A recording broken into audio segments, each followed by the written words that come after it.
A liberdade na nova era é o título dessa palestra, que também dá título ao meu livro, que eu lancei no ano passado. E ele também está ali fora, para quando vocês terminarem aqui de ver essa palestra, eu acredito que vocês possam ficar mais interessados em saber um pouco mais do conteúdo desse livro. Antes de começar, eu queria trazer para vocês aqui uma percepção que eu tenho, de que nenhuma pessoa sobre essa terra é dono da verdade absoluta. Então, qualquer pessoa que se arvore aí ou diga que é dono da verdade absoluta, você pode desconfiar. Mas todos nós somos e temos pequenos fragmentos dessa verdade. Essa verdade que ela é universal, né? Um universo de infinitas possibilidades. Tem muita gente aqui que já está familiarizado com esses termos, né? Infinitas possibilidades, tudo é possível. Então, não existe uma só verdade, e nem pertence a nenhum de nós. Então, tudo que eu falar aqui, vocês recebam com a mente aberta, recebam com carinho, e talvez vocês possam fazer algumas reflexões que vocês ainda não fizeram. Eu vou começar, então, agora com uma pergunta. O quanto você se considera livre? E isso aí é uma coisa que, digamos assim, né, cabe várias interpretações, até porque o conceito de liberdade, assim como outros vários conceitos, é um conceito que cada um tem a sua própria interpretação. Então, dentro do conceito que você tem aí de liberdade, quem se considera muito livre? Levanta a mão. Muito livre. Sou uma pessoa totalmente livre, beleza? Quem se considera pouco livre? Sou livre, mas tem algumas restrições aí, dentro do que vocês imaginam aí, o que vocês concebem como liberdade. E quem se considera nada livre? Eu sou uma pessoa muito presa e tal. Legal. A boa ou a má notícia é que, ao longo desse bate-papo que a gente vai ter aqui, vocês podem mudar essa resposta, ou até mesmo mudar o conceito que vocês têm a respeito de liberdade. Fica comigo aqui, muito prazer. Eu sou Rafa Freire, sou escritor, palestrante, produtor de eventos, uma das pessoas responsáveis aqui pela Jornada do Crescimento. Também sou DJ há muitos anos, trabalho com música também. A música sempre foi a minha paixão maior, a minha vida, e é com ela que eu trabalho. E eu peço que vocês prestem bastante atenção aqui, não percam nada, fiquem de olhinhos bem atentos aí, esqueçam um pouquinho o celular, a não ser que se for para tirar uma fotinha, está liberado. Mas fiquem aqui que tem muita coisa legal que eu vou falar e que vai mexer com alguns paradigmas aí de vocês. Primeiramente, eu queria contextualizar então o que seria a nova era. O que pode ser considerado a nova era? A gente tem uma percepção, né, como eu disse assim, né, muitos de vocês aqui têm uma percepção de que esse mundo está em transição. É um mundo que está caminhando para se tornar um lugar melhor, um lugar diferente. Então, a nova era seria o lugar onde esse mundo é um lugar melhor para todos. Eu acho que isso acaba sendo um consenso. Mas a nova era seria um novo estado de consciência? Eu acho que sim, um novo estado de consciência. Também seria uma nova forma de viver a vida? Então, a partir de um novo estado de consciência, eu consigo viver a vida de uma nova forma? Também penso que sim. Agora, quando que isso vai acontecer? Quando que a nova era estará realmente estabelecida? Quando isso for senso comum. Isso já foi falado aqui, numa palestra anterior aqui, do meu amigo Diego, para a gente elevar a frequência planetária. Existe uma massa crítica de pessoas que também tem que estar em consonância com essa frequência que está sendo estabelecida. Então, daí sim, a nova era, ela será uma realidade. Legal. E aí eu tenho algumas dúvidas, que eu trago para vocês aqui também. Quem aqui entende que pensamentos, sentimentos e, em última instância, suas ações criam a sua própria realidade? Legal. E quem aqui entende, então, que dessa forma, através do que você pensa, através do que você sente e através do que você faz, já é possível estar vivendo na nova era? Beleza. Quem aqui já vive na nova era? Essa é ousada, hein? Mas é isso. É isso. É exatamente isso. Muito embora, tá? Tem gente que pode dizer que se você não vive na nova era, saiba que mesmo assim é possível, apesar do mundo, apesar de como o mundo está. Muita gente pode até não gostar e até mesmo nem concordar com isso, mas nós somos responsáveis diretos pelas nossas próprias ações, pelo nosso próprio destino. A gente não tem controle sobre aquilo que nos acontece, mas a gente tem controle sobre como a gente reage ao que nos acontece. E nós temos o poder de escolher diariamente quais caminhos a gente vai seguir na nossa vida. Escolher diariamente não tem a ver só com, será que eu compro um carro novo? Será que eu compro uma bolsa nova? Será que eu mudo de cidade? Será que eu mudo de emprego? Essas escolhas são aquelas escolhas macro, né, que geralmente causam maior impacto nas nossas vidas. Mas e dar bom dia para o zelador? É uma escolha que a gente faz diariamente, sim ou não? A gente ser simpático, ser gentil com as pessoas, ser moderado no trânsito, ser uma pessoa cortês ou ser uma pessoa rude. Tudo isso são pequenas escolhas que a gente faz absolutamente todos os dias. Chegar do trabalho e dar uma atenção especial para o filho ou para a filha, que ficou o dia inteiro te esperando muitas vezes, é uma escolha, claro. E assim, tudo isso vai moldando o nosso caminho para que muitas vezes a gente chegue no patamar de fazer as grandes escolhas. Que muitas vezes, nessa pavimentação que a gente vai fazendo das pequenas escolhas, muitas vezes as grandes escolhas são mal feitas. Mas uma coisa é certa. Tudo que a gente escolhe traz consigo a sua consequência. Tudo que a gente faz traz consigo a sua reação. É uma lei do retorno. Ela está aí e é inegável, é imutável. E dentro disso, a gente pode se deparar com um conceito do que tá bom, então o que é certo e o que é errado. Isso é uma coisa bem interessante. Isso pode ser, em determinadas culturas ou países, esse conceito pode variar bastante. Por exemplo, aqui no Brasil, é permitido, sob a égide da lei, que os casamentos sejam monogâmicos. Mas em países da África e do Oriente Médio, o casamento lá pode ser poligâmico. Também regido sob a lei deles lá local. Quem está certo, quem está errado? Qual o conceito que é o certo e qual que é o errado? Independente da sua crença. Se você nasceu no Brasil, muito provavelmente você é adepto do casamento monogâmico, e talvez o defenda. Mas se você tivesse nascido em algum desses países africanos ou no Oriente Médio, talvez você defendesse o casamento poligâmico. Portanto, eu trago um conceito que é o seguinte. Toda ação que acarreta dores físicas, psicológicas ou emocionais para si ou para outrem precisa ser revista. Porque dor é dor em qualquer lugar, né?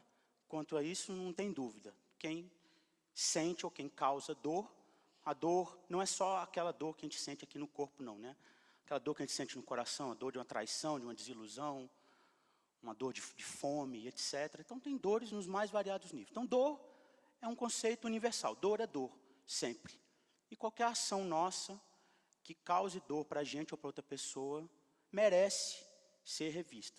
E se entrar naquela seara, né, do sadomasoquista, aquele pessoal ali, que já tem certos probleminhas, né? Então, a nova era nada mais é do que um novo estado de consciência que não coloca o eu acima do nós. Isso é difícil. Na forma como a gente vive hoje, é bem difícil pensar sobre isso. É um novo estado de consciência que se interessa pelo verdadeiro progresso da humanidade dentro da correção da ética e da moral. Dentro desse conceito que eu falei, de não causar dor para outrem ou para si próprio, é uma ética cósmica, uma ética universal. e onde suas aptidões são colocadas a serviço do bem comum, construindo um melhor ambiente social em prol de todos. O Diego também falou isso mais cedo, aqui, e a gente estava até comentando ali nos bastidores, ali, como é engraçado, porque os assuntos, as palestras e tal, se conectam e não é por acaso, né? Então, no sentido, né, no conceito de nova era, quando isso estiver plenamente estabelecido, sim, as aptidões, seus dons serão colocados em favor do mundo, e não só com interesses, muitas vezes, monetários. Então, a utopia, hoje, sim, hoje isso é uma utopia, porque a gente não vive isso, né, de fato. Mas ok, no mundo da forma como está hoje, a gente acha que isso é muito difícil de ser alcançado. A gente acha que isso é praticamente impossível. Para falar a verdade, muitos de nós não estaremos mais aqui quando a nova era estiver estabelecida. Talvez numa outra oportunidade, né? Mas nessa, dificilmente a gente vai presenciar ou testemunhar o mundo nessa nova jornada. Mas mesmo assim, parafraseando esse cara aí, Gandhi, essa grande personalidade, as mudanças que a gente almeja começam primeiro em cada um de nós. Então, se eu quero, se eu almejo, se eu desejo que o mundo esteja, né, de fato, em uma nova era, eu preciso fazer parte disso. E não, a partir de quando o mundo se tornar uma nova era, eu também vou fazer parte disso. Porque desse jeito não vai funcionar. Lembra? Diego falou mais cedo aqui, uma massa crítica precisa mudar o estado de consciência para que isso aconteça de forma geral no mundo. Até porque, se vira uma chave, né, do mundo, vamos dizer assim, amanhã acordou, o mundo é um novo lugar, é um mundo de regeneração, onde não existe mais o mal, onde não existe mais um monte de coisa que a gente, violência, etc., que a gente vê aqui hoje em dia ainda. Cara, a maioria das pessoas não ia conseguir sequer acompanhar essa mudança. Não ia nem entender o que está acontecendo. Então, até isso, né, claro, a sabedoria infinita do Criador está fazendo isso a conta gota, assim, ó, para que a gente consiga se acostumar com isso. E vocês vejam como é interessante. Num sábado, às 3 horas da tarde, o tanto de gente aqui sentado, desde cedo também agora, né, são 3 horas da tarde agora, mas tem muita gente aqui desde 8 horas da manhã. Abrindo mão do sábado, abrindo mão às vezes de estar num barzinho, etc., num churrasco, num compromisso de família, para estar aqui simplesmente expandindo a consciência. E dessa forma, a gente vai melhorando cada vez mais, porque essa mudança está sendo gradativa e ela precisa ser assim. Mas a gente tem a consciência aqui que nós somos multiplicadores de uma mensagem. E aos poucos a gente vai então caminhando para ser melhores. E a gente tem que ter até mesmo essa autocompaixão, a gente não querer também virar todas as chaves ao mesmo tempo. Tem muita diferença entre a gente ter autocompaixão e ser negligente com a gente mesmo, né? Então, não é ficar passando a mão na cabecinha dizendo que não tem nada para arrumar, não tem nada para consertar não, que a gente tem coisa bastante para consertar. E ao nos melhorarmos individualmente, a gente vai melhorando o mundo e vai caminhando para essa nova jornada. Por quê? E aqui isso também é um conceito muito já difundido, né? E vocês como alunos, né, acredito que tem muitos alunos aqui da Elaine, já estão familiarizados com esse conceito de que estamos todos interconectados. Estamos todos absolutamente interconectados. Está aí, né, um exemplo bem assim, simples, que mostra o tanto que a gente está interconectado. Uma doença, um vírusinho aí que se espalhou pelo mundo, afetou o planeta inteiro. Inteiro. Não teve uma pessoa que não tenha sido afetado por esse fenômeno que a gente passou, chamado pandemia. E como a gente está interconectado, e como a gente depende um do outro. Como o outro teve que ter cuidado para poder não atingir o outro, para poder não afetar o outro. Então percebam quanto isso é importante. E da mesma forma, quando um de nós se eleva, se daqui hoje sair alguém melhor, vocês podem ter certeza que o mundo hoje é um lugar melhor. Isso a gente tem algumas coisas, em alguns lugares, algumas fontes, tradições, filosofias que corroboram isso que a gente está falando. Na física quântica fala sobre isso, as leis herméticas, sabedoria taoísta, tradição taoísta, perdão, a sabedoria ancestral, com as bases do xamanismo. Tudo, se você for dissecar essas filosofias, essas doutrinas, esses estudos, vocês vão perceber que todos eles, muito embora com argumentos diferentes, tratam e falam da mesma coisa. Sobre a questão da unidade, sobre a nossa vinculação com o mundo, com a natureza. Aí você pode olhar e falar assim, cara, esse cara está misturando tudo aí, física quântica, com lei hermética, com taoísmo, com xamanismo, esse cara está doido. Está doido não, isso aí chama universalismo. O que é ser universalista? Gente, ser universalista, para quem não sabe, primeiramente é ter liberdade. E esse é um termo que eu vou usar bastante aqui, liberdade, que é isso que a gente nasceu para ser, livres.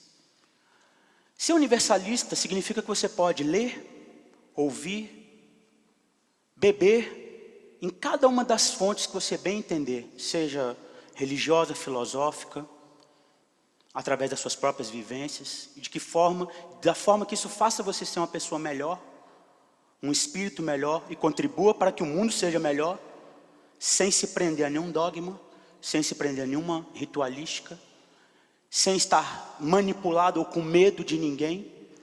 Então você simplesmente bebe em cada uma dessas fontes, tira aquilo que tem de melhor e, claro, tenha respeito com aquilo que você não concorda, está tudo certo.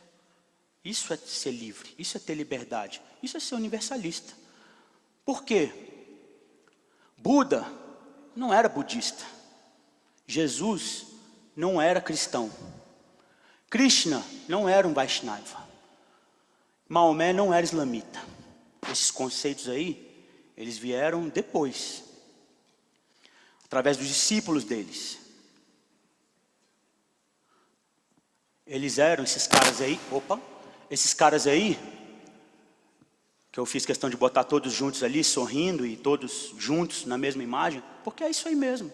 A gente é que segrega aqui embaixo, a gente é que dá uma de maluco aqui, acha que quem não é uma coisa não pode ser a outra, quem não é uma coisa não tem direito de ser outra. Esses caras simplesmente eram professores, que ensinavam sobre o amor. O amor é a religião universal, essa aí não tem erro em nenhum lugar do universo, gente. E aí a gente começa a falar então sobre a tal da liberdade. Porque a gente vive numa sociedade hoje que é repleta de padrões pré-estabelecidos, que incentivam o individualismo, o egoísmo, a competição exacerbada, não é mesmo? E muitas vezes, inconscientemente, guardem bem essa palavra, inconscientemente, porque a maioria de nós, porque não tem uma regra, né, para tudo, tem suas exceções, mas a maioria de nós transita nesse mundo de forma inconsciente em muitos aspectos. E a gente segue padrões e comportamentos absolutamente condicionados. Então, a liberdade, é tão falada a liberdade, e aí dentro do conceito aí que vocês tiveram quando vocês levantaram a mão aí, que vocês pensaram, quanto eu me considero livre e tal. Primeiramente, liberdade tem nada a ver com que eu fazer o que eu quiser.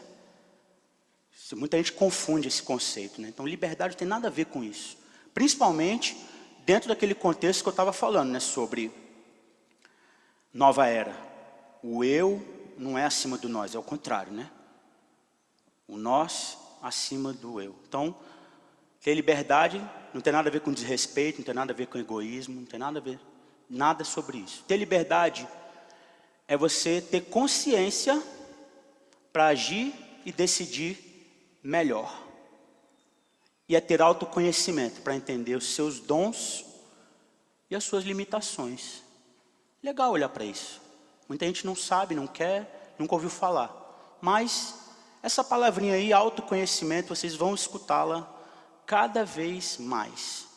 Principalmente nos ambientes terapêuticos, nos ambientes espiritualistas sérios, vocês vão usar, ou reconhecer e ver que essa palavra vai ser cada vez mais difundida. Porque não tem a ver com o outro. Não tem a ver com alguém ter que pegar na tua mão e te carregar por uma estrada. Porque a estrada de cada um é individual.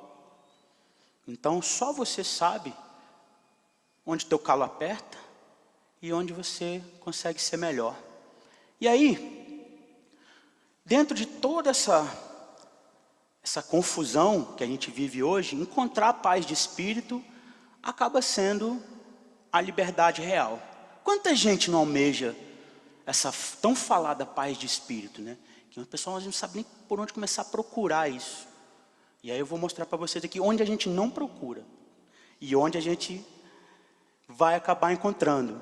Mas veja um paradoxo, que paradoxo interessante. A paz de espírito é uma liberdade real, mas ela só pode ser alcançada quando você é livre. Olha que loucura. Mas quando você é livre de preconceitos, de padrões, de julgamentos e de ideias preconcebidas, que a gente muitas vezes aceita, muitas vezes passaram para a gente, como foi dito aqui na palestra, nas palestras anteriores, em mentiras que contaram para a gente, às vezes com intenção de enganar mesmo, mas muitas vezes contaram mentirinhas para a gente que a gente não, nem as pessoas que nos passaram sabiam que era uma mentira. Então, para a gente perceber tudo isso, como é importante, autoconhecimento então é a chave. E aí você fala, pô, esse cara está falando de autoconhecimento de novo, porque é verdade. Quantas pessoas passam uma vida inteira sem saberem quem são?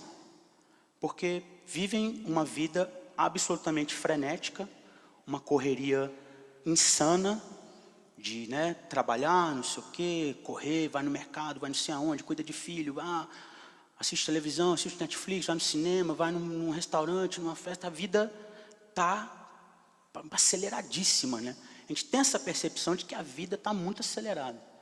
Ou não.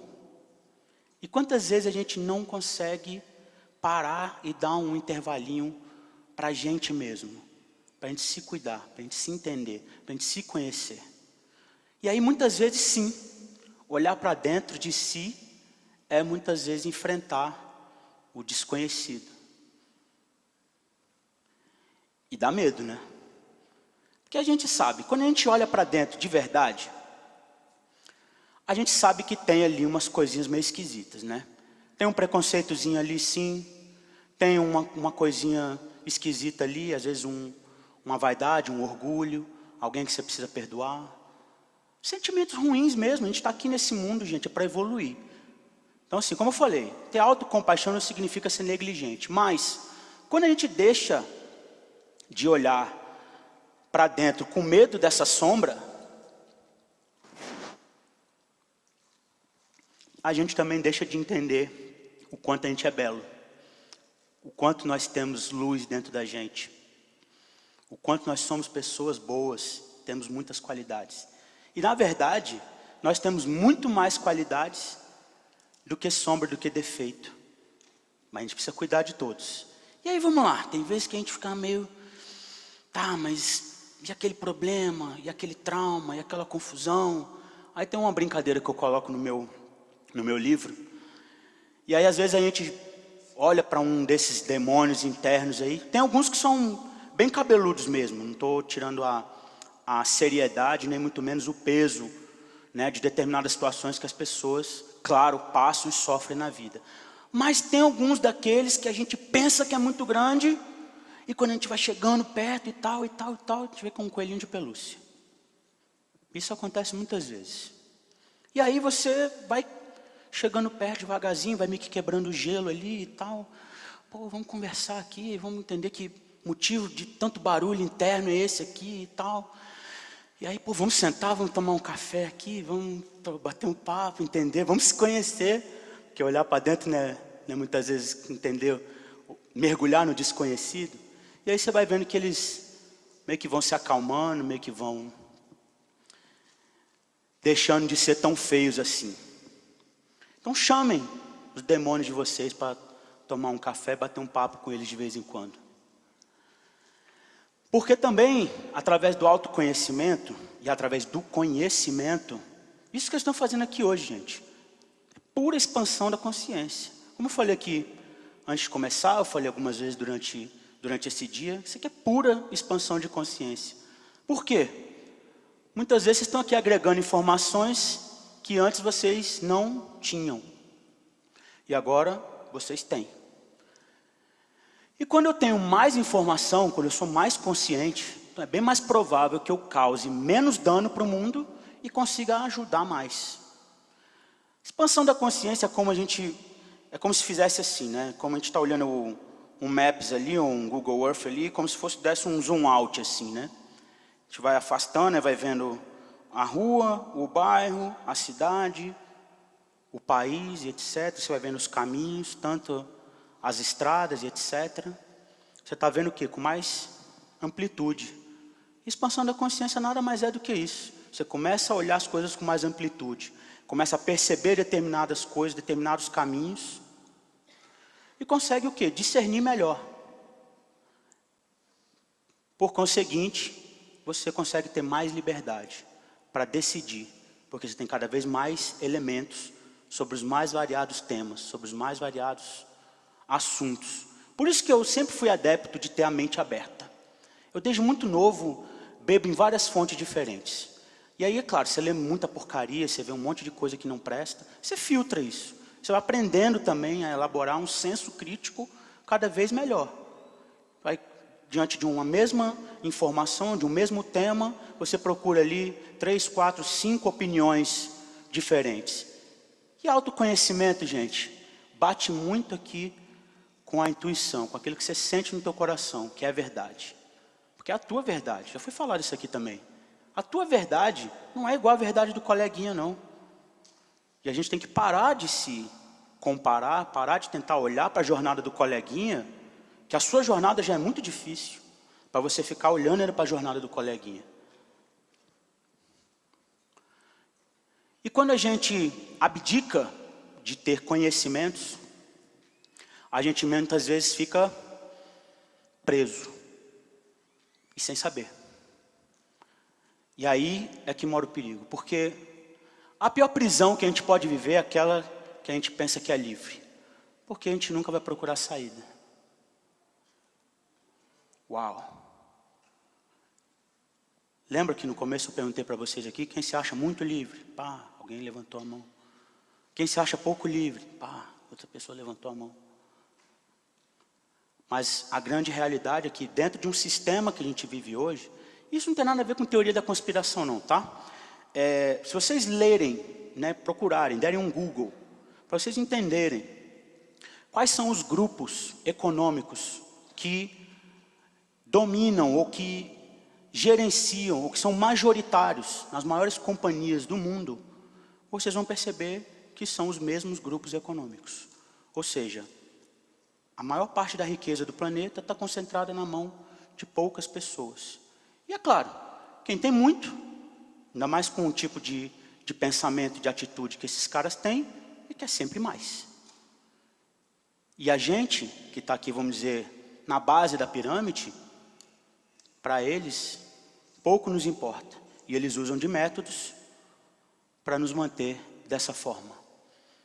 Então, toda forma de intimidação, obrigação, indução à autoculpabilidade, insegurança, falsas discórdias, distração, entre outras, são alguns dos mecanismos utilizados por essa galera para nos manter verdadeiramente e absolutamente numa prisão sem grades, que muita gente pode chamar de Matrix.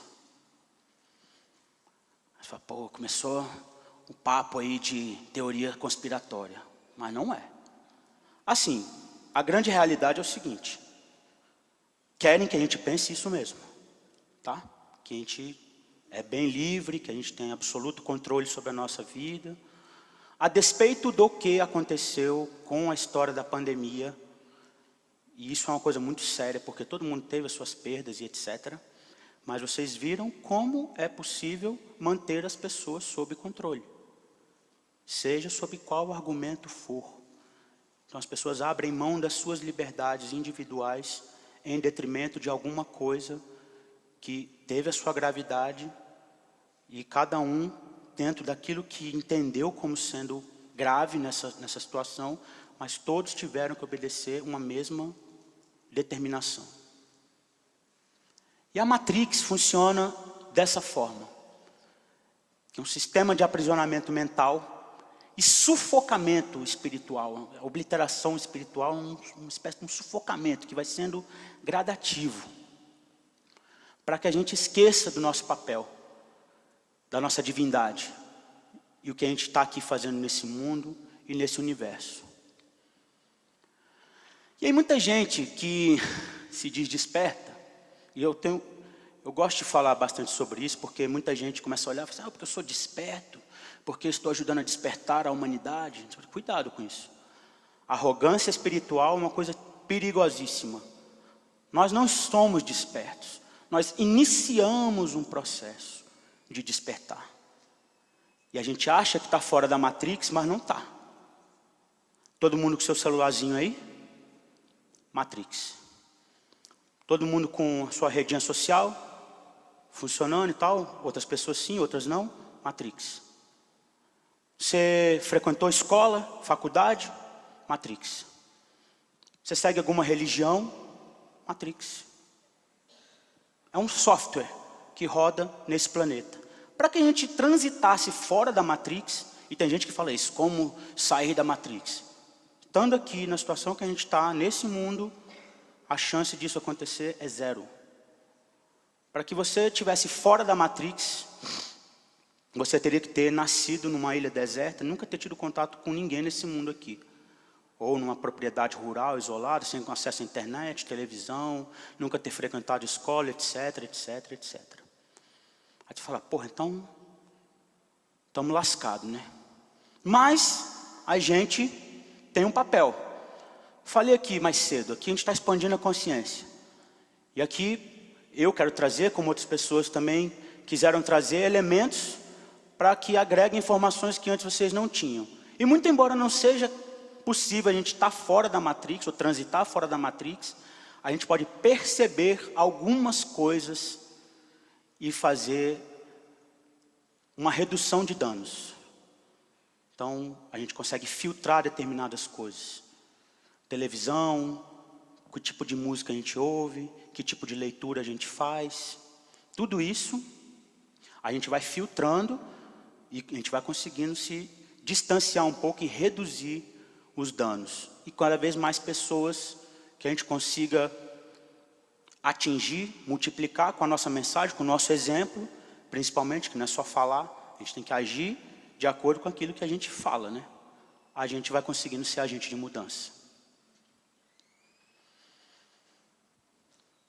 E aí, eu convido vocês para começar essa jornada aí de redução de danos. E também de se perceberem mais livres e também terem a capacidade de libertar outras pessoas. Eu vou falar só de 3 padrões sociais que a gente vive, tem uma porção, mas se a gente conseguir prestar atenção nesses 3 aí, a gente já consegue dar bons passos aí para nos tornarmos pessoas mais livres. Padrão de consumo, gente. Coloca aqui a imagenzinha do celular, porque isso aí é um perigo, né? A gente com esse negocinho na mão, com esse aparelhinho na mão, chegando notificação o tempo inteiro. Black Friday, ofertas imperdíveis, aquela bolsa em promoção, o carro dos seus sonhos, só esse final de semana, com taxa zero e tal. E aí a gente está com, como se diz, com isso ao alcance de um clique, né? Um clique muitas vezes aí nos causa problemas ou nos endivida aí por alguns anos, né? Quem nunca? Mas sedutor, foi feito para isso. É exatamente, foi feito para isso. E aí, trazendo para vocês aqui a fala de um antigo banqueiro de Wall Street de nome Paul Mazur, de uma série chamada O Século do Ego, está disponível gratuitamente no YouTube. Quem tiver mais interesse, assista, porque é muito interessante vocês entenderem os mecanismos e os gatilhos que são utilizados em nosso desfavor, em nosso desfavor, sobre a publicidade relacionada ao comércio e à política. Então, em determinado momento ele fala que a gente precisa mudar a América, leia-se aí, Estados Unidos, de uma cultura de necessidades para uma cultura de desejos. Então, ou seja, você substitui aquilo que você necessita por aquilo que você deseja.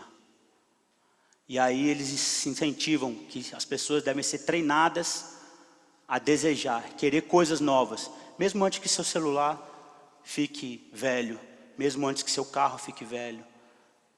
Você está sendo incentivado a sempre comprar mais novo. Novos equipamentos, com novas tecnologias que muitas vezes a gente nem usa.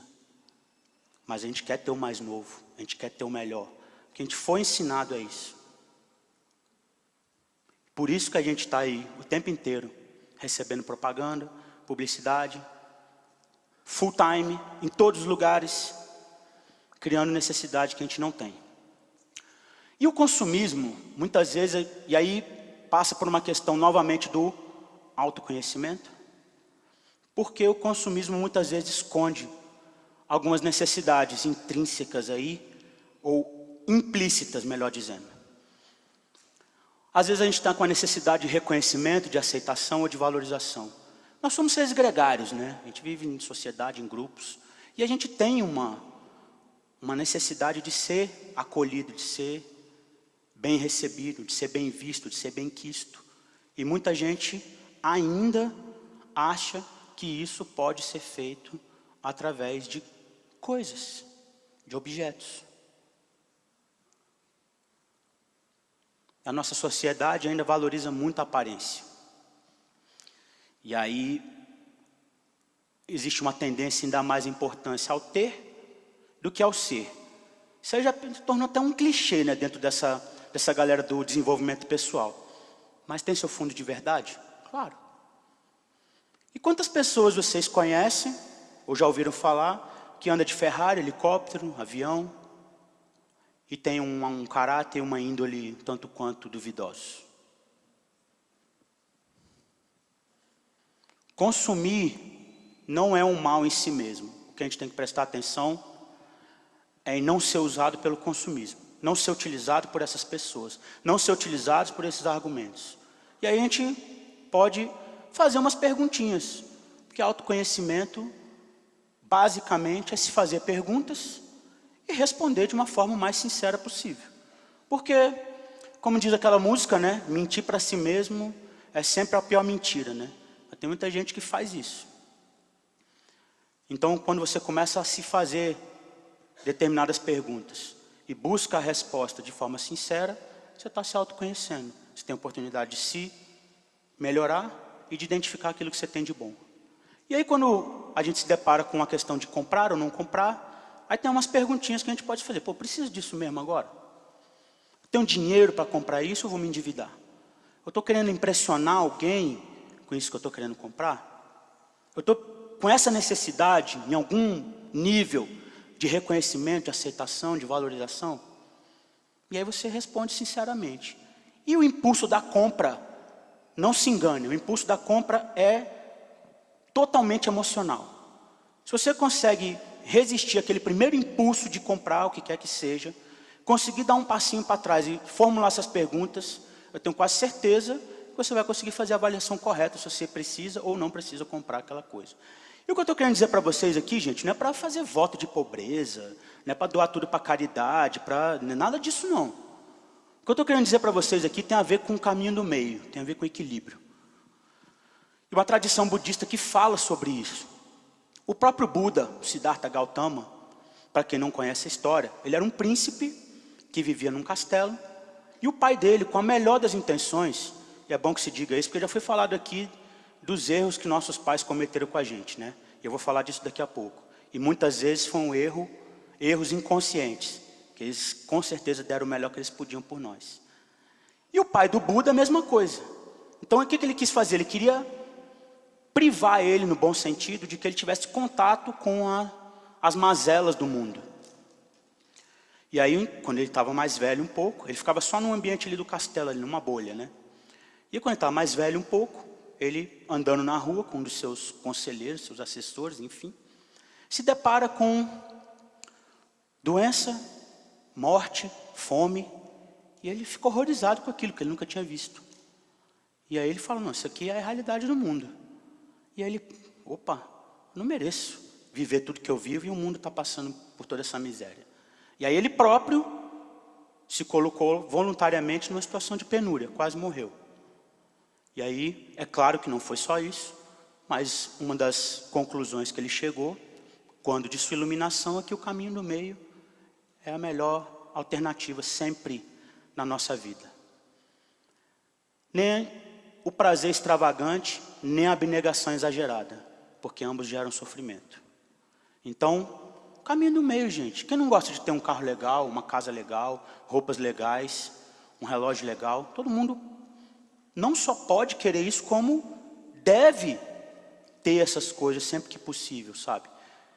E a grande realidade é que se o mundo coordenado por essas pessoas lá de cima, coordenado que eu falo, é aqui dentro dessa dimensão que a gente vive, tá? Porque em outras dimensões eles não mandam nada. A gente poderia ter um mundo igual para todos.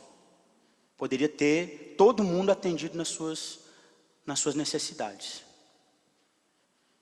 E aí, muita gente acha que é muito legal acumular coisas, se endividar para pagar coisas que comprou, dentro desses conceitos ali que eu falei, almejando esse reconhecimento, essa valorização, essa posição social. E muita gente abre mão de viver uma vida legal, de aproveitar a vida. Bronnie Ware é uma enfermeira norte-americana que trabalhou com pacientes terminais. E muitos deles, né, no leito de morte, trouxeram algumas coisas. E ela escreveu esse livro, Os 5 principais arrependimentos que as pessoas têm antes de morrer. Isso aqui é, claro, uma síntese. Não vou falar também do livro inteiro para não dar tanto spoiler, que eu recomendo que vocês leiam. É uma leitura muito comovente.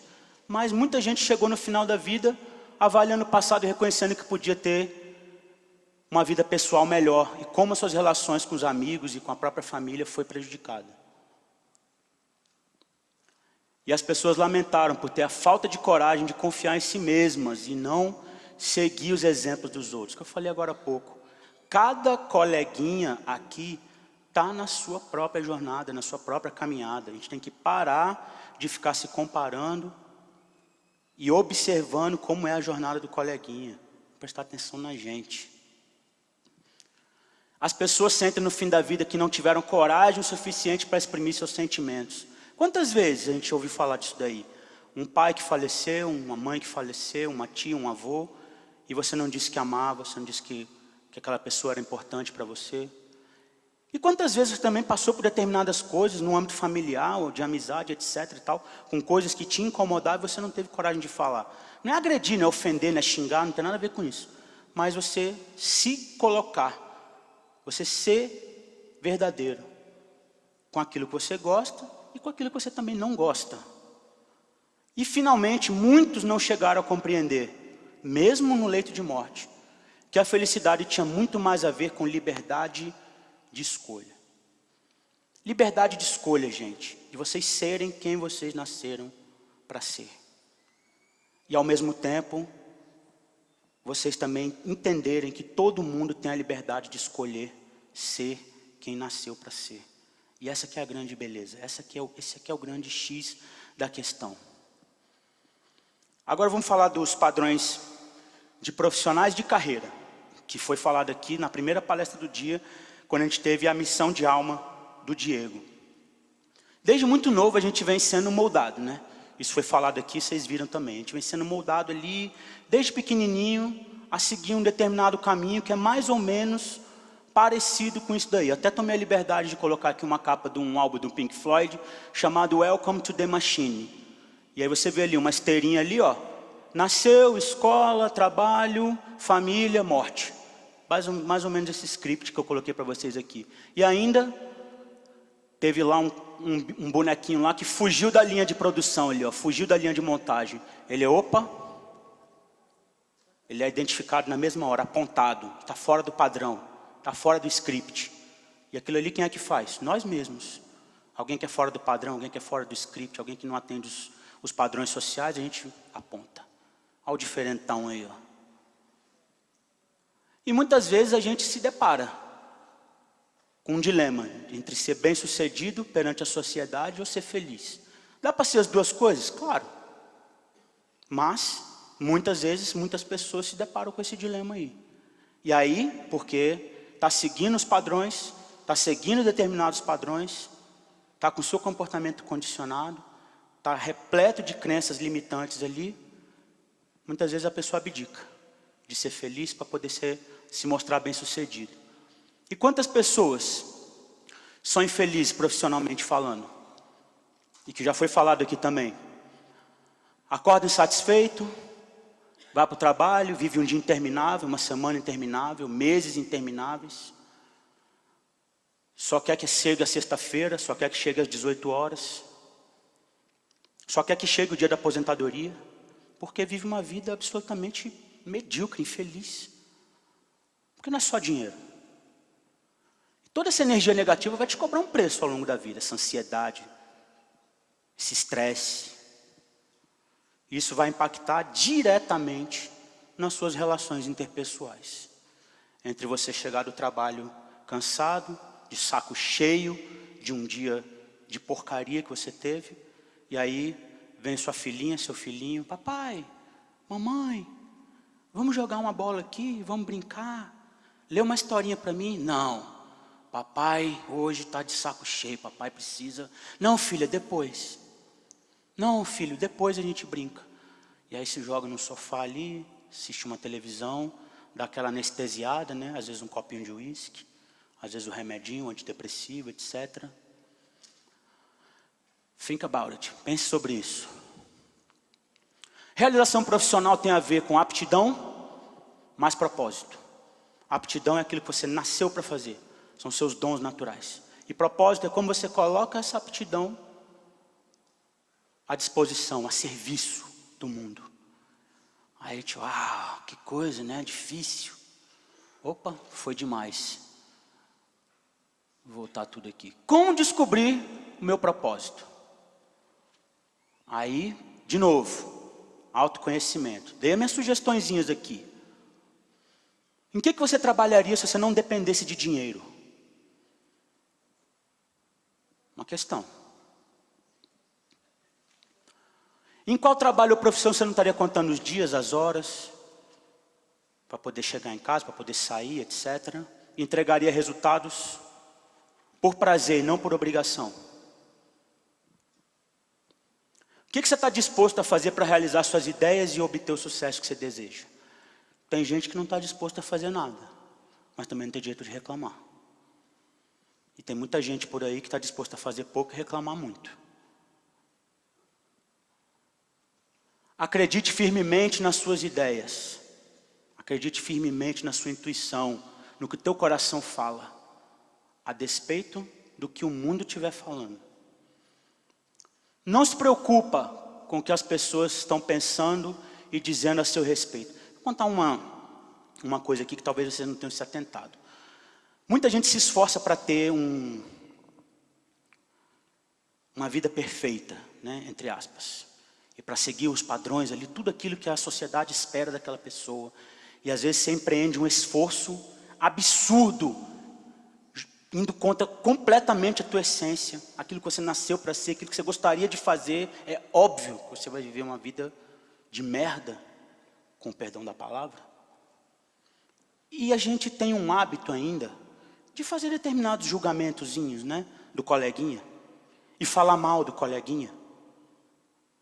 A gente ainda tem esses hábitos, né? Aos poucos a gente vai fazendo menos, a gente ainda faz ainda. Então a novidade que eu tenho para contar para vocês é, mesmo que você esteja se esforçando para ser a pessoa perfeita que a sociedade espera que você seja, ainda assim estarão falando de você. Então é melhor que falem de quem você verdadeiramente é, e não do personagem que você está se esforçando para interpretar. Leia histórias inspiradoras e veja, sim, que é possível colocar seus dons em favor do mundo.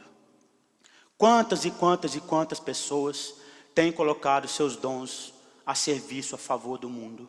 E aí que está o pulo do gato. Quando você coloca o seu propósito, você coloca a sua aptidão a serviço do todo, tudo mais vem por acréscimo. Dinheiro, reconhecimento, é consequência daquilo que você está fazendo de melhor, daquilo que você está fazendo bem feito. É assim que a gente tem reconhecimento. É assim que a gente é bem sucedido financeiramente. É assim que as coisas acontecem. Por que tanta gente vocês veem por aí alcançando isso e outras não? E aí quando vocês conseguirem responder alguma dessas questões aí, vocês vão ver que a engrenagem tende a dar uma girada com mais fluidez aí. Agora, os padrões religiosos. Aí eu olho para uma galera assim, né, tem um pessoal meio que torcendo o nariz ali, né, uns olhando de rabo de olho. O que esse cara vai falar a respeito de padrão religioso? Primeiramente, eu queria dizer que eu não vou falar mal de religião nenhuma. Muito embora muitas pessoas, sob a égide de determinadas religiões, cometeram atrocidades inenarráveis ao longo da nossa história, não se trata disso aqui. Se trata de vocês entenderem como não serem manipulados a partir da religião. Porque tudo que se aceita como verdade, sem um mínimo de questionamento racional, te torna uma marionete, que é conduzida, né, como um gado, como todo mundo, um robô, como grande parte da nossa sociedade tem vivido numa absoluta hipnose coletiva. E isso daí, lá nos 5 arrependimentos, em viver a vida profissional lastimável, né, tentando preencher os seus vazios existenciais, comprando um monte de coisa inútil. Robô. Agora o perigo está quando você se torna um fanático. Aí a gente tem algumas coisinhas, algumas histórias, acabou ficando um pouco escuro aqui, mas eu acho que todo mundo reconhece essa imagenzinha aí, né? E quantas pessoas têm matado, assassinado outras em nome de Deus? Porque elas reconhecem um Deus diferente do Deus que eu reconheço. Como se não fosse um só. Como se Deus não fosse tudo que existisse. Mas a lavagem cerebral, ela é feita num nível tão profundo e de uma forma tão eficiente que as pessoas apertam botões com cinturões de bomba, achando que vão encontrar virgens no paraíso. E não se engane, esse nível de manipulação ele não é feito com pastor, com padre, com pai de santo aqui embaixo, não. Toda essa manipulação, todos esses dogmas, tudo que é pensado a respeito da manipulação religiosa, é lá em cima. Lá junto com o pessoal, os gerentes da chamada Matrix. Porque tem a ver com isso daí, ó, poder, dinheiro e dominação. Até bem pouco tempo, a igreja tinha um estado, como se diz, um estado preponderante nos governos. Quando não, a igreja era o próprio governo. Então, tudo que tem a ver com essa manipulação a partir da religião, tem a ver com isso daí. E é claro, né, o medo é a forma mais eficaz de controle. Então você vai viver uma vida miserável aqui na terra. Muitos aqui vivem uma vida miserável na terra, mas se você não seguir aquilo que eu estou falando, para você seguir, você no final da sua vida vai sentar no colo do capeta pelo resto da sua eternidade. Eu não queria isso. E quantas pessoas que não têm acesso ao conhecimento, quantas pessoas têm a mente absolutamente fechadas para novas informações, aceitam isso como uma verdade absoluta e seguem ali como cordeirinhos para o abatedouro, dando às vezes coisas que não tem, ou dando tudo que tem para a igreja, para comprar um lugar no céu. Olha que absurdo. Mas é isso que acontece. E aí eu digo para vocês que os caminhos da verdade, como eu falei no começo, todos nós somos fragmentos da verdade, são muitos, e eles certamente não pertencem a nenhuma religião desse mundo. Verdade absoluta não pertence. E claro, existem outros tantos mecanismos que a gente aqui na nossa pequenez aqui, não sei nem se existe essa palavra, nessa pequenez que nós somos aqui, nem desconfiamos que existem no universo, esses padrões, esses mecanismos. Então, seja tão livre a ponto de ouvir com respeito, filtrar aquilo que é bom para você e colocar em prática o amor. O amor é a religião universal, estou repetindo. Na dúvida, gente, ame. Na dúvida, amor. Qualquer coisa que vocês possam se deparar na vida de vocês e tenham dúvidas sobre como resolver, amor. Esse é o tema do próximo livro que eu vou escrever. Provavelmente, futuramente, uma nova palestra. O amor cura tudo. O amor é a cura para tudo.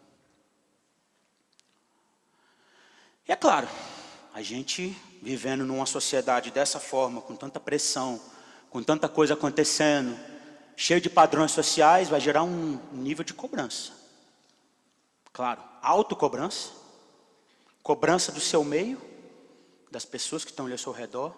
Lembra, isso muitas vezes é feito de forma inconsciente, tá? Porque está todo mundo condicionado, sem saber que está condicionado. Essa que é o grande X da questão. E a partir de hoje, vocês estão tendo a oportunidade de começarem a se libertar disso. E é claro, vai gerar uma série de desequilíbrios, alguns probleminhas aí, né? Que a gente tem visto cada vez mais e mais na nossa sociedade. Culminando muitas vezes com suicídio. Suicídio, gente, hoje mata mais do que conflitos armados no nosso planeta. Isso é um dado estatístico. E é claro que ninguém está falando sobre isso. É claro que você não vai ver a mídia convencional falando sobre isso. Porque eles, que estão lá também no topo dessa galera aí, estão preocupados com outras coisas. E isso daqui que a gente está vivendo, ou que muitas pessoas estão vivendo, pode ser encarado como um simples efeito colateral. Porque nós não somos indivíduos para essa galera, nós somos números. Números que geram riqueza através do nosso trabalho e que também consomem riquezas, produtos e serviços. Quanto mais eu conseguir vender, quanto mais eu conseguir, mais essa galera vai estar reforçada. E aí, vivendo uma vida em que eu não estou seguindo meu propósito, que as minhas aptidões foram jogadas no lixo, que eu não tenho direito de escolha. Não é que você não tem direito de escolha, mas você não exerce o direito de escolha. É claro que a gente vai buscar uma fuga da realidade. Isso que eu não estou entrando nem na questão dos traumas, naquela questão do que é pavimentado na nossa estrada ali, na primeira e na segunda infância, que eu ainda vou falar sobre isso. Mas é tudo somado. Todos os padrões sociais, todos os nossos traumas, nossos complexos, tudo aquilo que a gente viveu, vai culminar com tudo isso daí. E aí, claro, né? Pô, preciso dar um jeito de me libertar disso, né? Porque dificuldade. Primeiro e mais importante, amor que você pode cultivar na sua vida, chama-se amor próprio. Você em primeiro lugar. Por favor, não vamos confundir amor próprio com egoísmo. Não tem nada a ver uma coisa com a outra. Mas o amor próprio me coloca em primeiro lugar, a despeito daquilo que esperam de mim, a despeito daquilo que a sociedade espera de mim, meus familiares esperam de mim. Porque você tem a sua própria jornada. E você tem que ser fiel à sua própria jornada. Espiritualidade, como você a conceba, da forma como você a conceber. Sem falar de religião, alguma coisa que te traga esse alívio, esse consolo, esse alento, que faça você olhar para a vida de uma forma esperançosa, de uma forma diferente, que você consiga elaborar os seus problemas, ou até interpretar os seus problemas de uma forma diferente. Olha a nossa palavrinha-chave do dia, autoconhecimento. Gente, a pessoa que se conhece não aceita qualquer coisa. A pessoa que se conhece, ela está o tempo inteiro buscando a saída para alguma coisa, não está aceitando tudo de cabeça baixa. Conhecimento, gente, eu costumo dizer conhecimento, Muita gente fala que conhecimento é poder, né? Eu costumo dizer que conhecimento é liberdade. Conhecimento te liberta de muita coisa. E humildade, para você compreender que você tem muito que melhorar, sempre pode melhorar, sempre pode aprender cada vez mais. E aí, claro, quando a gente chega num lugar como esse, ou recebe muitas informações como essa estão recebendo aqui e outras, e eu acho muito legal, porque todos nós que estamos aqui somos buscadores nos mais variados níveis. A gente, claro, quer contar isso para as outras pessoas. Quem nunca, sei lá, pegou uma aula da Elaine, ou terminou de fazer lá o holococriação dela e quis que todo mundo fizesse parte disso. Seus familiares, seus amigos. Fala, gente, eu descobri um negócio aqui que, porra, mudou minha vida. Olha para isso. Pô, tá vivendo numa prisão, cara, sem grade. Olha só o tanto de padrão social que tu tem, não sei o quê. Fala, vixe, ficou maluca. E aí você, porra, será que eles não estão vendo o que eu estou vendo? Não é possível. Mas é isso aí. E quem fala muito sobre isso é o mito da caverna de Platão. Que consiste, para quem não conhece, de prisioneiros que vivem dentro de uma caverna. E os donos da caverna projetam imagens a partir da chama, da luminosidade da chama de uma fogueira. E eles projetam as imagens que eles querem que aquelas pessoas vejam. Uma ilusão.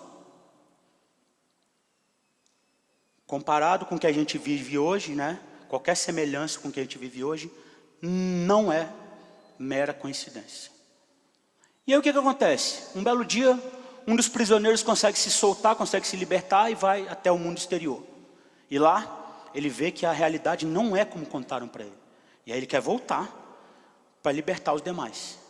Quando ele chega lá, gente, a mesma coisa que eu falei aqui. Só que com ele, para o azar dele, foi considerado realmente um louco, alguém que criava uma certa instabilidade, mataram ele. E essa pessoa que morreu é uma alusão a Sócrates, que é o mentor, o mestre de Platão, que foi condenado a beber veneno, porque era um cara que falava um pouquinho demais, incomodava o status quo. Isso acontece embaixo do nosso nariz hoje, todos os dias, só que a gente não presta atenção. Se vocês procurarem saber um pouquinho mais sobre pessoas que andam falando coisas sobre o sistema vigente, vocês vão encontrar algumas coisinhas por aí. E aí, dentro disso que eu estou falando, mesmo que você queira que várias pessoas se libertem como vocês se libertaram, que tenham acesso àquilo que vocês tiveram, take it easy. Tenham consciência de que todo mundo tem o seu tempo. Para que cada um de vocês chegasse aqui hoje, cada um de vocês percorreu um caminho, percorreu uma jornada. Que apesar de ter várias pessoas aqui no mesmo lugar, essa jornada de cada um foi uma jornada diferente. E quanto mais a gente aprende, mais a gente sabe o que a gente tem para aprender.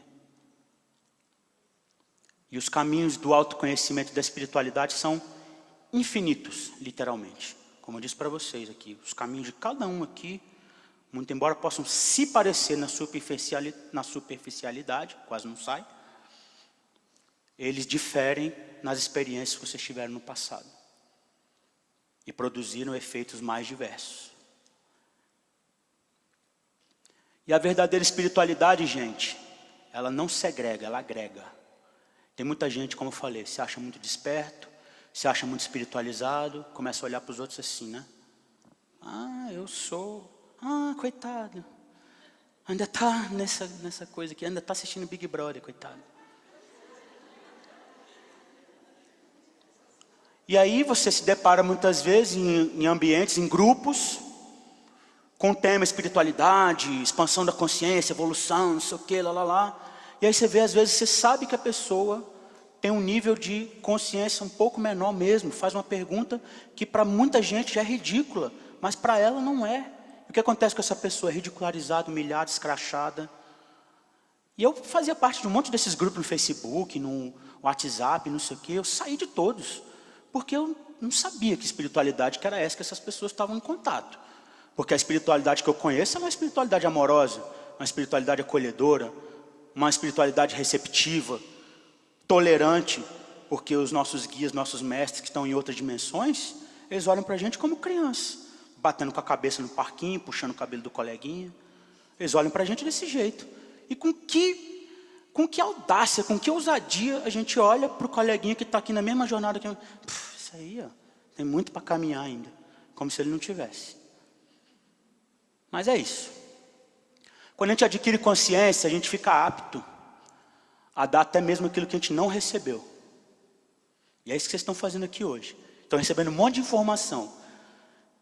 Alguns poderiam até ter essas informações já, mas quem não tivesse, agora, ó, se deu mal. Porque agora você tem informação. E agora você tem responsabilidade sobre a informação que você está recebendo. E aí o que eu falo? Nossos pais, muitas vezes, não tiveram acesso a essa informação. E pecaram na nossa educação. Causaram na gente traumas, sim. Mas, como foi dito aqui também pelo Lucas, pela Alessandra, como foi dito pela Rosiane, isso é inconsciente muitas vezes, gente. Eles não estavam aptos para dar aquilo para a gente. Porque eles também não receberam dos nossos avós, que também não receberam dos nossos bisavós, que também não receberam dos nossos tataravós. E o que está na nossa mão hoje? Quebrar esse conceito, quebrar esse ciclo vicioso. É o daqui para frente, é como você vai cuidar do teu filho, é como você vai criar teu filho daqui por diante. E é como você vai ter essa autonomia de libertar os pais de vocês, de que falharam com vocês em algum momento da jornada de vocês. E ao mesmo tempo, vocês também estão adquirindo informação para preservar e valorizar a liberdade dos filhos de vocês. Para quem já é pai ou mãe hoje, com uma responsabilidade tremenda. E que assim, né? É a mesma coisa que eu vou falar aqui para você lembrar de como você pode e deve libertar os seus pais dos erros que tiveram com vocês. Vocês são seres humanos, cheios de problemas, como todos que estão aqui nessa terra. Seus pais são diferentes? Não. Eles vivem os problemas deles, os traumas deles, as dificuldades deles? Sim. E criar filho não vem com manual de instrução. Igual casamento não vem com manual de instrução. Igual a Rosiane falou mais cedo, não tem receita de bolo. Então você observe seu filho, para você não condicionar ele a ser uma pessoa frustrada, medíocre, que se preocupa somente com dinheiro, que se preocupa somente com aparência, que se preocupa somente com status social. E você respeitar a jornada dele, porque vocês não são donos dos seus filhos, vocês são tutores deles. Vocês estão orientando eles, não são donos deles. Não façam isso com eles. E nos seus relacionamentos? Muita gente acha que botar uma aliança no dedo é adquirir um contrato, um título de posse da outra pessoa, né? As pessoas têm que entender que um relacionamento a dois, nesse caso eu estou falando de relacionamento amoroso mesmo, as pessoas que decidem caminhar juntas, uma do lado da outra, não devem ficar acorrentadas umas às outras. E muitas vezes a gente projeta a nossa carência afetiva, e aí vem daqueles probleminhas lá que a Rosiane falou, que o Lucas falou, da nossa falta do yin, da nossa falta do yang, a falta de algum dos nossos pais, a falta de uma dessas figuras na nossa vida, faz com que a gente projete no outro aquilo que faltou para a gente. E a gente esquece que cada uma dessas pessoas são indivíduos, que tem a sua história pregressa também. E que não é porque está do lado de cada um de vocês que ele perdeu a individualidade dele, que deixou de ser quem ele é. E aí eu digo para vocês aqui, aí englobando todo tipo de relacionamento. Todo relacionamento é uma via de mão dupla. Exige reciprocidade e pequenas renúncias. Não é que você tem que deixar de ser quem você é, se anular a sua essência, quem você é, não. Mas é feito sim de pequenas renúncias e de reciprocidade, uma via de mão dupla. É claro que tem vezes que a gente precisa dar um pouquinho mais, porque a outra pessoa não está em condição de responder, de dar na mesma medida. Mas isso não pode ser uma regra, porque a partir do momento que isso se torna uma regra, fica capenga. e alguém fica sobrecarregado. E aí, gente, eu trago para vocês aqui essa bênção, que chama Bênção Nahuatl, que ela está no meu livro. Inclusive, eu tenho algumas poucas unidades ali na frente, ainda pelo que eu fiquei sabendo, tem algumas poucas unidades do meu livro ali na frente. E ela está completa lá. E aí eu sugiro que vocês leiam essa bênção em voz alta. Ah tá, um pequeno detalhe sobre o meu livro. Eu vou estar autografando. Quem quiser comprar, quem quiser o livro, vou estar autografando. Aproveita para pegar meu autógrafo enquanto eu não sou famoso, que depois vai ficar mais difícil. Brincadeira. Então, gente, essa bênção aqui é só um pedacinho que eu coloquei aqui para mostrar para vocês o quanto isso é importante. Da necessidade, ou não necessidade não, da compaixão que a gente pode ter ao libertar nossos pais do sentimento de que já falharam com a gente, libertar os filhos da necessidade de me trazer orgulho, e libertar meu parceiro da obrigação de me completar. Muita gente tem aquela coisa de, meu parceiro tem que me completar. Ou ele tem que se adequar ao que eu acho que é certo, ele tem que mudar por mim. São conceitos bem aí equivocados, né? E aí, quando a gente começa a trilhar todo esse caminho, trilhar toda essa jornada, a gente começa também a trilhar a jornada da cura interior. E eu digo com muita dose de certeza, assim, de que no nível que a gente está aqui, e baseado nas nossas experiências pregressas, tudo nesse planeta é cura. Tudo que acontece aqui nesse planeta é cura. E todos nós necessitamos da cura interior em algum nível. Você acha que não? Você fala assim, pô, esse cara está louco. Precisa de cura interior, que história é essa? Então vamos comigo aqui. Quantas vezes você se viu mendigando um pouco de reconhecimento? Seja de quem quer que seja. Quantas vezes a gente se contentou com o mínimo, emocionalmente falando? Qualquer migalha que joga para você, você já, ai meu Deus, ainda bem. Quantas vezes a gente aceitou relacionamento em que não havia reciprocidade? E por que tantas vezes a gente não se acha merecedor ou bom suficientemente para receber as coisas? Pois é. Fica aí para vocês pensarem. Então se você respondeu, né, mais de uma vez, sempre, por toda vez, uma vez, você precisa da cura, em algum nível. Essa necessidade de reconhecimento, carência afetiva, certeza de que não é merecedor, tem as raízes lá na nossa primeira e segunda infância. Vou falar da criança interior daqui a pouco. Porque nossos pais não sabiam como educar a gente no âmbito emocional. Inteligência emocional, inclusive, é um tema muito recente. Que a maioria dos nossos pais, ou a maioria das pessoas, não tinha acesso até bem pouco tempo. Então a gente tem que ter essa percepção também, essa compaixão de entender como nossos pais também sofreram em determinadas situações. E gente, por trás de muitas atitudes, por trás de vícios, por trás de muitos sentimentos, muitas vezes está um ser ferido. Pessoas emocionalmente doentes ferem outras pessoas, que por conseguinte acabam feridas novamente. Um gigantesco círculo vicioso. Muito embora eu não tenha gostado da polêmica, né, do Will Smith no último Oscar, eu recomendo que vocês assistam um filme dele chamado 7 Vidas, que fala de várias vidas, 7 vidas diferentes, que não tem nada a ver uma coisa com a outra, e como acontecimentos distintos interferem diretamente nas vidas de uma dessas outras pessoas, umas das outras. Todos interconectados. A jornada da cura interior faz-se necessário a gente conhecer, saber e praticar inteligência emocional. Mesmo que seja a base de muita repetição, mesmo que seja a base de muito tropeço, mesmo que seja a base de muita reatividade. Eu sou fui um cara extremamente reativo. Porque eu tinha minha criança interior ferida, a forma que ela encontrou para se defender foi agredir o mundo. E eu vivi muito tempo assim. A partir de um único ser curado interiormente, a gente cura em torno de dezenas de pessoas.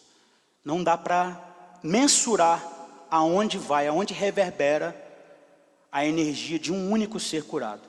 Isso sem falar na libertação das suas gerações passadas e futuras. Olha nossa estrelinha do dia aí. Autoconhecimento para reconhecer suas sombras, mas também suas qualidades. O processo da cura interior passa por muitas descobertas, terapias, métodos, vivências, uma verdadeira vivência, que muitas vezes é conduzida pelos nossos guias e mentores espirituais, sim. E aí eu falo para você, psicologia é terapia? É. Psicanálise é terapia? É. Psiquiatria é um tipo de terapia? Sim. Theta Healing é terapia? Barra de Axis é terapia? Sentar na frente de um preto velho num centro espírita é terapia? Ayahuasca é terapia? Pois é. Só peço para que vocês prestem muita atenção para quando for procurar um terapeuta, ou um centro espírita, ou qualquer lugar que seja, vocês peguem indicações de pessoas, para que essa jornada não se torne uma jornada triste, uma jornada decepcionante. Porque da mesma forma que a gente tem gente ruim e gente boa dentro das religiões, nesse meio terapêutico também. Tem pessoas que são especialistas em se aproveitarem da fragilidade das outras pessoas. A cura da criança interior. Toda criança só sabe amar. Toda criança só sabe dar amor. Foi com essa programação que elas vieram. E aí quando chega aqui, né, entra um monte de vírus na programação delas e elas são desviadas desse caminho.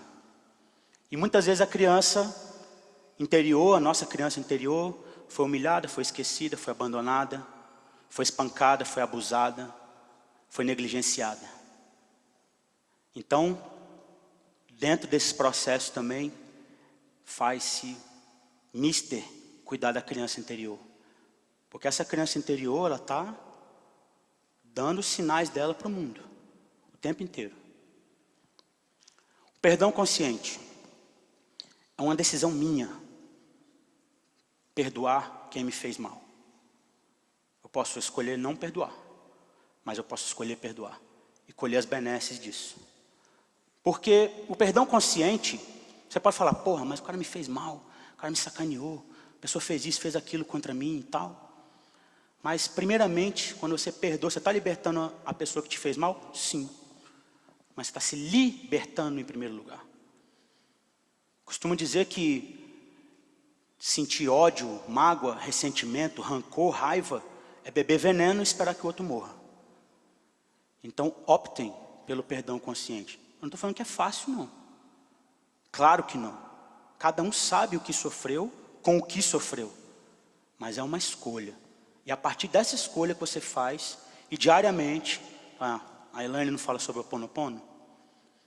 Quantas pessoas falam sobre a questão do perdão, de se perdoar, de perdoar suas gerações passadas, promover a cura nos mais variados níveis e âmbitos. E aí a gente trago para vocês a lembrança, mais uma vez. Não tem que esperar ninguém dar o primeiro passo. Eu dou o primeiro passo. Se o outro não der o primeiro passo, o problema não é seu, é dele. Cada um vai arcar com os passos que está dando nessa terra, gente. E a verdade é que todos nós somos aprendizes. Em qualquer lugar que a gente chegar do universo, até as consciências mais elevadas que vocês possam pensar que existem, ainda são aprendizes, porque está todo mundo abaixo do Criador, né? E ninguém vai chegar ao que é o Criador. Então está todo mundo aprendendo, sempre, em qualquer lugar que seja.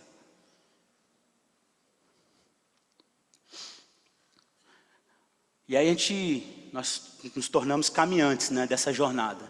E muitas vezes eu tive essa sensação de estar perdido na vida. Quem nunca teve essa sensação, né? Que atira a primeira pedra. O que eu estou fazendo aqui? Que diabos eu estou fazendo da minha vida? Que diabos eu estou fazendo com essa pessoa? Que diabos eu estou fazendo nesse trabalho? Que diabos eu estou fazendo, porra, enchendo a cara todo dia, tomando remédio todo dia? E aí, um sentimento que me libertou foi tipo numa meditação mesmo, ter essa percepção, assim, esse zoom out que eu falei para vocês, assim, de olhar o nosso planeta, que nós somos poeira cósmica, né? A Terra é um planetinha michuruca, na periferia de uma galáxia, num quadrante periférico do universo. A gente está lá, o cocô do cavalo do bandido é coisa maior que a gente. Então, a gente tem essa percepção, a gente está aqui vivendo uma pequeniníssima jornada aqui nesse planeta. Então, isso, traz um certo alívio, né? E esse foi um dos intuitos de eu ter escrito esse livro e de estar fazendo essa palestra. Mostrar que essa jornada pode ser mais leve, mais gentil e mais amorosa, porque a gente está já com tanto perrengue aí, com tanta coisa para resolver, com tanta coisa de vidas passadas, da vida atual e etc, etc, etc. E ainda tornar isso um fardo ainda maior, é claro que fica mais difícil. E aí, quando eu tenho um olhar compassivo sobre as limitações do outro, eu consigo olhar para as pessoas, para as limitações das outras pessoas. Perdão, falei errado aqui. Quando eu olho com um olhar compassivo sobre as minhas limitações, eu também consigo olhar de forma compassiva para a limitação do outro. Agora sim, agora fez sentido. E aí a gente vai fortalecendo a nossa teia terrena, de modo a caminharmos todos para esse lugar que todos nós almejamos, que é uma nova terra, uma nova era, um lugar de justiça, de respeito, de igualdade, onde todo mundo pode ser quem nasceu para ser. E quando a gente deseja verdadeiramente qualquer coisa, e aí eu volto lá nos alunos da Elaine, vocês devem saber muito bem da força que tem desejar verdadeiramente uma coisa. O professor Hélio Couto também fala bastante disso, alguém com quem eu me inspiro, estudo bastante. Quem não conhece, aconselho a conhecer. Uma mágica acontece, né? E ainda mais quando é relacionado com a sua evolução e com o bem comum, aí a mágica é total e absoluta. Acontece no estalar de dedos.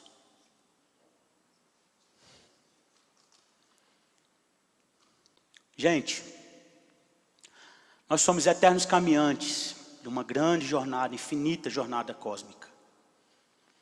E a gente está apenas estagiários aqui no planetinha azul. Levem isso para que vocês possam levar a vida de vocês com mais tranquilidade, com mais amor, com mais leveza, com mais paciência, com mais resiliência. Sim, a gente está no lugar que a gente tem que estar, vivendo as experiências que a gente tem que viver, para saudar umas coisinhas lá do passado que a gente deixou para trás e para pavimentar uma bela estrada para o futuro. Nosso destino é a luz. E eu costumo dizer, essa é uma frase que eu escutei há alguns anos atrás, e ela faz um total e absoluto sentido para mim. Todos nós somos um, e a gente precisa incorporar isso. São das coisas que eu falo no meu livro também. Quando se fala de física quântica, aquela coisa toda, não sei o quê, lei da atração. Se eu penso em lei da atração só em benefício próprio, você entendeu tudo errado. Física quântica serve para mostrar que a gente é uma coisa só. Isso que deu um nó na minha cabeça. E quando eu olho para você e falo, porra, ela sou eu. Cara, ela sou eu. Aqui nesse lugar todo mundo é uma coisa só, olha que loucura. Todo mundo aqui é Deus, olha que loucura isso. Mas é a verdade. E quando um de nós se eleva, todos nós nos elevamos. Gente, o sagrado que habita em mim, reverencia o sagrado que habita em cada um de vocês. Muito obrigado, gratidão. Namastê.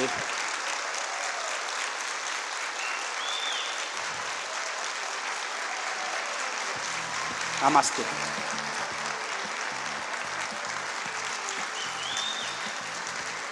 E agora? Que isso, obrigado.